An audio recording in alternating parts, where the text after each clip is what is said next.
the case for the Islamic philosophers that every perfect human is an imam? Oh, yes, no doubt. I mean, every perfect human is an imam, but an imam in the sense in which we believe Imam Ali to be an imam. So it is not necessary for a perfect human to be an imam in this specific sense. Although, yes, he is imam in a certain sense. And what is that sense? Is that sense the same as the imam which was predicated on inanimate objects as well? No, no, no, no, no. Like for instance, like there are three or four senses in which we speak of imama. Oh, so there is imama bil mane am, or imama in the ordinary sense, according to which I mean, like good and bad individuals can both be imams as long as they are leaders, okay, or they are being followed, they are being adhered to, and people are listening to them, following their commands, or and complying with their orders and all. And even inanimate objects could be imams, such as the Torah. Okay, the Quran in Surah Hud, verse number 17, mentions the Torah as being the imam. Okay, so this is the ordinary sense of being an imam. The Quran also talks about infidels being imam. So it uses it uses the term aimatul kufr. Okay, it uses the terminology of aimatul kufr and designates even infidels as imams or as leaders. So this is the ordinary sense in which we use the word imama. Okay, and and then there is imama bil mana khas, according to which only the divinely chosen or the divinely appointed individuals, be they prophets or messengers, can be referred to as imams. Okay, and then there is imama bil mana akhas, or most special sense of imama, according according to which it is only those among the divinely chosen individuals who can perform guidance by divine command, or yahduna bi amrina, as is mentioned in the verse of Surah Anbiya, verse number 73 of Surah Anbiya. وَجَعَلْنَا مِنْهُمْ أَئِمَّةً يَهْدُونَ بِأَمْرِنَا وَأَوْحَيْنَا إِلَيْهِمْ فِعْلَ الْخَيْرَاتِ وَقَامَ الصَّلَاةِ وَإِيتَاءَ الزَّكَاةِ وَكَانُوا لَنَا عَابِدِينَ. And as is mentioned or stated in Surah Sasta, I think it is verse number 21 of Surah Sasta. I may be wrong about the exact verse number. وَجَعَلْنَا مِنْهُمْ أَئِمَّةً يَهْدُونَ بِأَمْرِنَا لَمَّا صَبَرُوا. Okay, so imama, in this specific sense of divine guidance, or esoteric guidance, or guidance by divine command, or yahduna bi amrina, it cannot be used or cannot be applied in relation to all the divine guides. Okay, it is only applied in relation to those divine guides who are capable of performing esoteric guidance, or yahduna bi amrina. Okay, so, and then even this sort of imama can be subclassified into delimited and non-delimited, or conditioned and unconditioned. Okay, or absolute.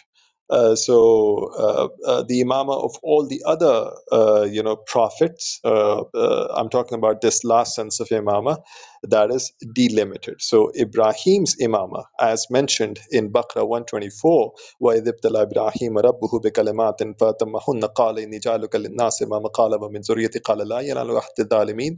It is delimited imama, imamat khassa.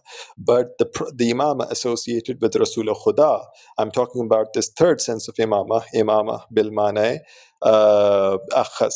It is non-delimited or absolute. It would be very useful if we could just discuss the proof. Two things. One, for proof for the existence of the imam, and secondly, usually people ask, what is the function of the imam in occultation? So if you could please clarify what is the function of perfect human in essence, and what is the imam doing in time of occultation? So that would be very helpful. Well, I think if we are going to talk about this, then we would need to, clarify what it means to be an imam from our perspective. So, from the Shi'i perspective, to be an imam is to be, the caliph of God, and the caliph of the Prophet, or the Khilafat Ilahiyya and Khilafat Rasul Khuda. So, whoever is the Khalifa, so the Imam has to be the caliph of God as well as the caliph of Rasul Khuda. Now, a thing can only be regarded as the caliph of another if it possesses the same attributes, characteristics, or qualities, or traits as the other thing. And if it is devoid of those attributes and qualities, then it cannot be considered as the genuine caliph of that thing. So, in order to be, a genuine caliph of the Prophet, you need to possess, or you need to have the same attributes and the same qualities as the Prophet. And one of these attributes is infallibility, and another is access to divine knowledge. So, isma and ilm ladunni. So the caliph of the Prophet, or the caliph of Rasul Khuda, must be ma'soom, and he must have divine knowledge. Now, but the problem over here is that the attributes of infallibility and divine knowledge are esoteric attributes. They are batini or safi batiniya. They cannot be discerned or identified or perceived through the normal bodily senses, through the external senses of perception. They cannot be apprehended via the external senses of perception. Therefore, ordinary men cannot identify who is infallible and who is not infallible, or who has access to divine knowledge and who doesn't have access to divine knowledge. The only entity that is capable of doing that is the alimul ghaibi wa shahada, the knower of the seen and the unseen. So the right to appoint an imam, okay, is the sole prerogative of the divine, okay, and nobody but God has the right to appoint an imam. Therefore, all man-made imamas are invalid. This invalidates all man-made imamas, regardless of whether they are by means of a personal appointment, or shura, or a unanimous referendum or election. Makes no difference whatsoever, as long as an imam is not divinely appointed or divinely invested with Khilafah. He cannot be considered or regarded as a genuine caliph of Rasulullah Khuda. So, in order to be a genuine caliph of Rasulullah Khuda, one has to embody, or one has to possess the attributes of Rasulullah Khuda, including isma or infallibility, and divine knowledge, or ilm ladunni. Those individuals who are devoid of infallibility and divine knowledge, or either one of these attributes, cannot be regarded or considered as the genuine caliphs of Rasul Khuda. So, and we also know that the caliph of Rasul Khuda, since he is in the place of Rasul Khuda, and since Rasul Khuda, his rank is the noblest of all ranks. He's the Afdalul Bashar, or the noblest of all mankind. Therefore, he who comes in his place, or who occupies the same station or rank, and is the Wasi and the Khalifa of Rasulullah Khuda, is obviously nobler and superior than all humanity, than all prophets and messengers, okay, whatever. So that is what we mean by an imam, and that is why the appointment of an imam is that is why it is necessary for an imam to be infallible and to have divine knowledge, and that is why it is necessary for God to have to appoint an imam. Okay, so the right to appoint an imam is the sole prerogative and of God alone, to the exclusion of everyone else. Okay, so now, how do we prove the existence of an imam? Well, or the existence of the perfect man, or Insan al-Kamil? Okay, that is simple. By the perfect man, we mean nothing but the caliph of God. Okay, and as stated earlier, a thing can only be regarded or considered as the caliph of another if it embodies or possesses the attributes and the character traits of that thing of which it is the caliph. So the caliph of God must be, his entire being must be a manifestation of the divine attributes of perfection, of beauty and majesty, Jamal wa Jalal. So his entire being must be a mazhar sifat kibriya. Okay, that is what a Khalifatullah is, as is stated in the famous verse, وَإِذْ قَالَ رَبُّكَ لِلْمَلَائِكَةِ إِنِّي جَاعِلٌ فِي الْأَرْضِ خَلِيفَةً. So, the Caliph of God must possess the attributes of God. Having said that, now we know that God does not act without a purpose, because if God, God is a wise and an omniscient being, and a wise and an omniscient agent does not act purposelessly. Okay, therefore God acts in a purposive manner.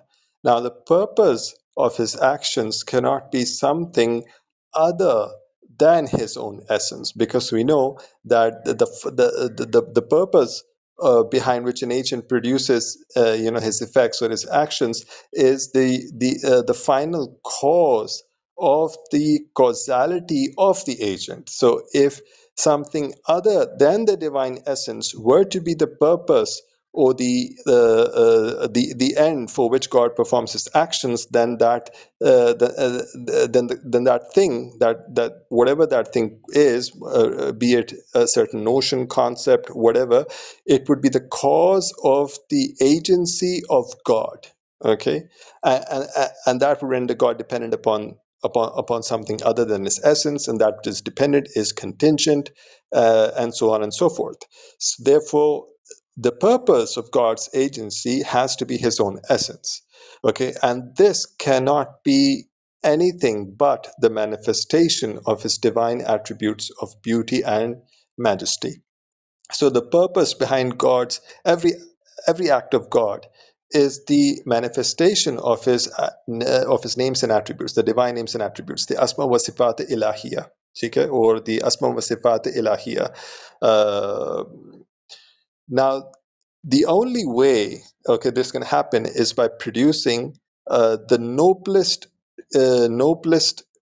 creation. Okay, it is the noblest creation that can manifest God's the divine names and attributes most perfectly, and the noblest creation, both in the eyes of reason as well as in accordance with revelation, is none other than man himself, because man possesses in a simple manner within his being all the ontological and the existential perfections that are found in a differentiated and a detailed manner, okay, or a disparate manner in the other inferior beings. Therefore, man possesses the perfections found in the inanimate objects, okay, in terms of being a body. He possesses the perfections found in the vegetative organisms or vegetative beings in terms of possessing growth, and yeah, in terms of possessing growth. He also possesses the perfections found in the animals, okay, or the animate beings, non-rational animate beings, such as sensation and volitional motion. And he possesses, in addition to this, a perfection, an attribute, or a quality, or a faculty, or a power that that that cannot be found in any of the inferior or lower beings.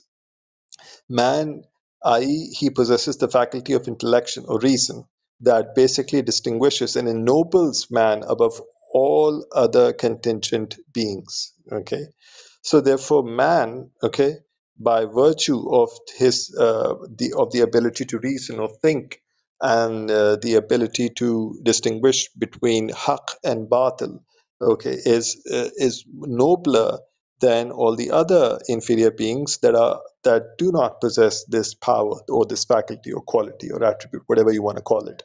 So therefore, uh, uh, th- everything, okay, that God has created within the cosmos, okay, uh, from out of all these contingent realities, the being that manifests, okay, God's attributes to the utmost level, okay, is man himself, or insan. Okay, so the entire cosmos was created, okay, so that for man. Okay, right?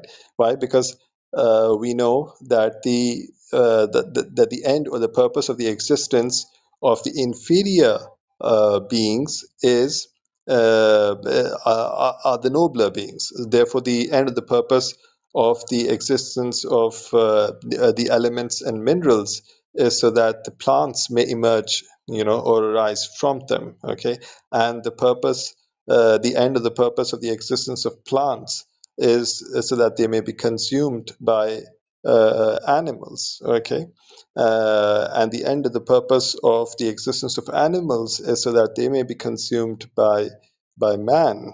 Okay, and the end of the purpose of the therefore the purpose of the existence of the entire cosmos and all that subsists therein uh, is the existence of man. By man over here, I mean the human species. Therefore, the entire cosmos over here exists for the sake of man. And this same idea is affirmed by revelation as well. I mean, the argument that I've just outlined is a rational philosophical argument, but the same notion can be found within the Quran as well, where the Quran says that uh, uh, uh, uh, it says in Surah Baqarah, I think, الذي الذي جعل لكم الأرض فراشا والسماء بناء. Okay, and then in another place it says هو الذي خلق لكم ما في الأرض جميعا. Okay, so he created all that there is within the earth and the earth. Okay, for you, for mankind. But man, as long as he is imperfect, as long as he is devoid of the attributes of perfection, cannot manifest, cannot be a perfect manifestation of God. Okay? As long as man is ignorant, as long as he is devoid of knowledge and wisdom and virtue, he cannot function or as a mirror or a locus for the manifestation of the divine attributes of beauty and majesty, or of the divine attributes of perfection. So it is only when man actualizes his latent potentialities and acquires perfection, okay, acquires virtue and becomes virtuous in the true sense, that he becomes a perfect man. Okay, or Insan al-Kamil, or Khalifatullah, because it is only then that he is able to function or operate as a locus for the manifestation of the divine attributes of beauty and majesty. Now, uh, since the purpose of the existence of the cosmos is the perfect man, because we just explained that the inferior beings, okay, if you look at nature, it becomes obvious by studying nature that the inferior beings exist for the sake of nobler beings. Okay, or the end, or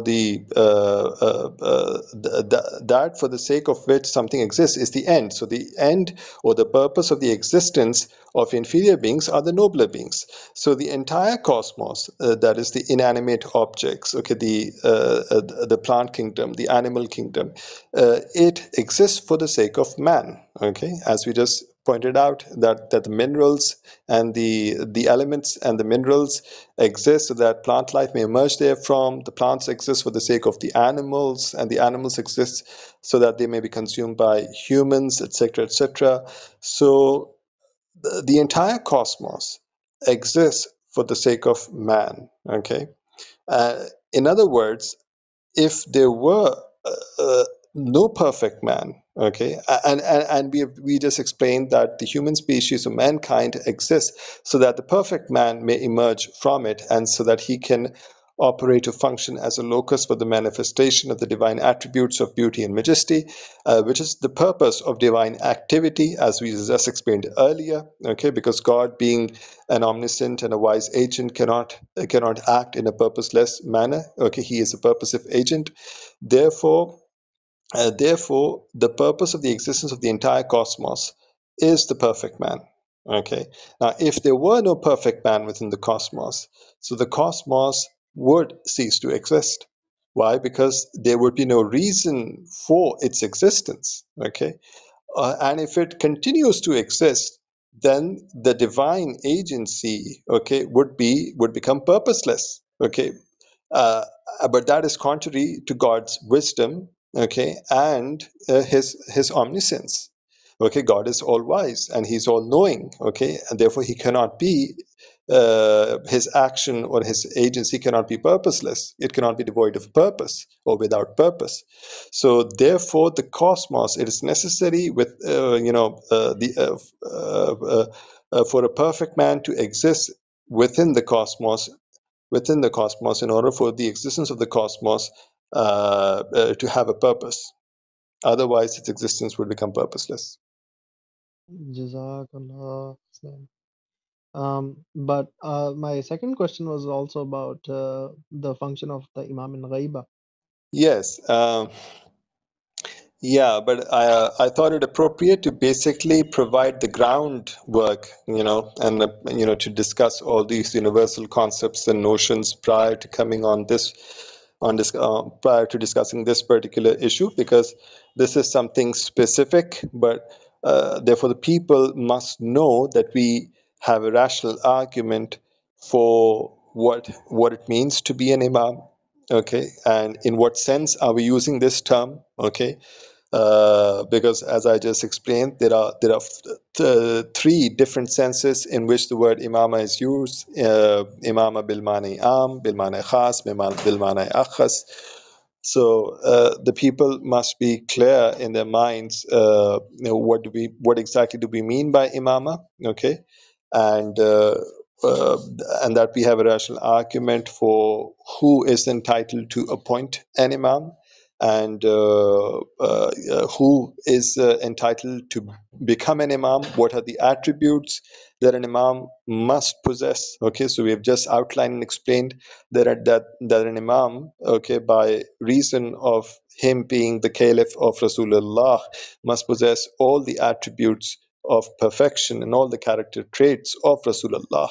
Otherwise, why else are you considering him as the caliph of Rasulullah? Is it just a mere title, okay, that you're pasting on him as a badge, okay, that can be taken away from him whenever someone feels like? No, imama is a station that cannot be usurped, okay, that cannot be taken away from the one who is invested with imama by the divine, okay. And when I say that it is a station that cannot be usurped, so by that I'm actually referring to the ontological and the existential perfection of that particular individual, okay. You can take away a political, you can deprive him of political authority, but you cannot become existentially as perfect as that specific individual. Okay, so that is what I mean by saying that imama is a station that cannot be usurped. Why? Because it is a divinely appointed station. uh, uh, yeah. So how does the Imam guide? Well, this notion has been addressed within the Quran itself. Imama, by its very nature, refers to esoteric guidance or hidayat batini. Okay, so an imam guides by divine command. Now, by divine command, I do not, I'm not using this expression in its linguistic sense over here. I'm using it in a very specific technical sense. Okay, that has its basis within the Quran itself. It emanates, the notion itself emanates from within the Quran. The Quran itself talks about Ibrahim's imama in the third sense of imama that we just outlined or spoke of. Remember, we spoke of imama bilmani am, then imama bilmani khas, and imama bilmani akhas. So Ibrahim being an imam, it falls under the third sense of imama. So the Quran states that Ibrahim was appointed an imam. وَإِذِ ابْتَلَى إِبْرَاهِيمَ رَبُّهُ بِكَلِمَاتٍ فَتَمَّهُنَّ قَالَ إِنِّي جَاعِلُكَ لِلنَّاسِ إِمَامًا قَالَ وَمِنْ ذُرِّيَّتِي قَالَ لَا يَنَالُ عَهْدِ الظَّالِمِينَ. So Ibrahim has been appointed as an imam. But what does imam over here mean? So that has been clarified in Surah Anbiya, verse number 73, if I'm not mistaken. وَجَعَلْنَاهُمْ أَئِمَّةً يَهْدُونَ بِأَمْرِنَا وَأَوْحَيْنَا إِلَيْهِمْ فِعْلَ الْخَيْرَاتِ وَإِقَامَ الصَّلَاةِ وَإِيتَاءَ الزَّكَاةِ وَكَانُوا لَنَا عَابِدِينَ. And in Surah Sasta, I think the verse number is 21. I could be wrong about the verse number, but it is Surah Sasta for sure. وَجَعَلْنَا مِنْهُمْ أَئِمَّةً يَهْدُونَ بِأَمْرِنَا لَمَّا صَبَرُوا. So in these last two verses that I've just recited, uh, the Quran uses the expression yahduna bi amrina, or guidance by by our command or by divine command. Okay, so imama is specified as being guidance by divine command. Now, guidance by divine command, this particular expression that comes within the Quran, cannot be found or has not been used in relation to any other messenger or prophet of God. You cannot show me this particular expression in relation to any prophet, okay, qua prophet. It has been used in relation to individuals who were prophets as well, in addition to being imams, but over there it has been used for them as as imams, in the capacity of their being imams, not in the capacity of their being prophets. Okay, not as prophets qua prophets, but as imam qua imam. So so, what, even though we know that even prophets and messengers, Anbiya and Mursaleen, are also guides. Okay, so what kind of guidance is the Quran talking about or speaking about or referring to when it basically specifies it in relation to the Imams and to the exclusion of all the other divine guides, such as prophets and messengers? So this guidance naturally has to be other than the guidance administered or performed by a mere nabi or a mere rasul. Okay, the guidance that is performed by a nabi or a rasul is yahdi ila tariq. It is the identification of the right path or the right tariqah. Okay, but the guidance performed by an imam is isal ila matlub. Okay, that is to say that the imam not only identifies to you the right path, but he also takes hold of your hand and helps you in traversing that path, provided you also walk along him. That is, you also exhibit the appropriate preparedness and disposition of receiving this guidance. To the extent of that preparedness and disposition, you would receive guidance. So imama refers to esoteric guidance. Why? Because amr in the Quran refers to the alim al-amr, okay, as many other verses in the Quran can bear testimony to. For instance, there is this famous verse when the Jews, came to the Prophet and they wanted to discuss with him about the reality of the spirit or the ruh. So the Prophet was instructed to say to them that قُلِ الرُّوحُ مِنْ أَمْرِ رَبِّي يَسْأَلُونَكَ عَنِ الرُّوحُ قُلِ الرُّوحُ مِنْ أَمْرِ رَبِّي. Okay, tell them that the spirit is from the amr of my God. Now we know that the bodies are pertain to the alam al khalq, and the metaphysical realities or the immaterial realities, the mujarradat, pertain to the alam al amr, as the verse in the Quran states itself, lahul lahul khalqu wal amr tabarakallahu tabarakallahu rabbul alamin, something like that. So ala lahul khalqu wal amr. So verily both the realms of creation and the realms of command belong to God. Okay, so the ruh, okay, so amr basically refers to the metaphysical affairs or the metaphysical realm.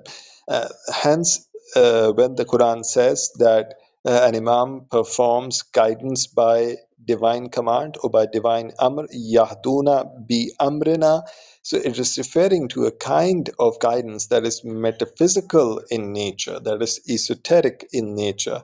Okay, basically what happens is that in order, I mean, just as it happens in the case of ordinary patients and physicians, that the physician can only administer the right kind of medicine, can only after having appropriately and adequately diagnosed the illness or the disease that basically plagues that particular patient, or from which that patient suffers from, and then he prescribes the right kind of medicine, okay, that is intended to cure that particular specific illness. And every patient has a distinct illness, or suffers from a distinct illness, okay, and therefore needs a particular kind of prescription that aims at curing his particular illness or disease. Similarly, every human soul, okay, has its own internal problems or illnesses. By illness over here, I refer to the evil attributes and traits, the sinful or the evil character and the attributes or traits that basically tarnish, the human souls, okay, or diminish the luminosity of the nobility of the human soul. So, uh, in order to be able to provide the right kind of guidance, the right kind of esoteric guidance, okay, the guide must be aware of the state of each soul, okay, and he can only be aware of the state of each soul if he is able to witness the metaphysical realities of our actions at the plane of the alam al-amr.